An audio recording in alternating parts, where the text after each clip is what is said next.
62 सरकारी ऑफिसर्स का खौफ, गरीब काश्तकार की जमीन पर कब्जा कर लिया गया। पुलिस और मकामी इंतजामिया वागजर करवाने में नाकाम। हमारे सिटी रिपोर्टर अब्दुल हमाद की तफसीलात के मुताबिक नवाही इलाका 10 चक गुजरा के रिहायशी वजीर खान की जमीन पर इलाका के 62 सरकारी ऑफिसर्स की अशेर आबादी पर कब्जा कर लिया गया। वजीर खान और इसके अहले खाना ने एहतजाज करते हुए कहा कि कब्जा के वक्त इसके लाखों रुपए मालिक के दरख्त भी मुलजिमान ने चोरी कर लिए हैं।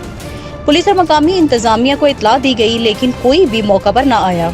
इनका कहना था कि कब्जा माफिया के रिश्तेदार पुलिस, फूड और दीगर अदारों में मुलाजिम हैं, जिस वजह से इनकी सुनवाई नहीं हो रही है। उन्होंने मुतालबा किया है कि इनकी जमीन वागजर करवाई जाए। इनके पास अदालती स्टे ऑर्डर भी मौजूद है, लेकिन इसके बावजूद जमीन पर कब्जा माफिया ने कब्जा कर लिया है। वजीर आजम इमरान खान और वजीर पंजाब नोटिस लें।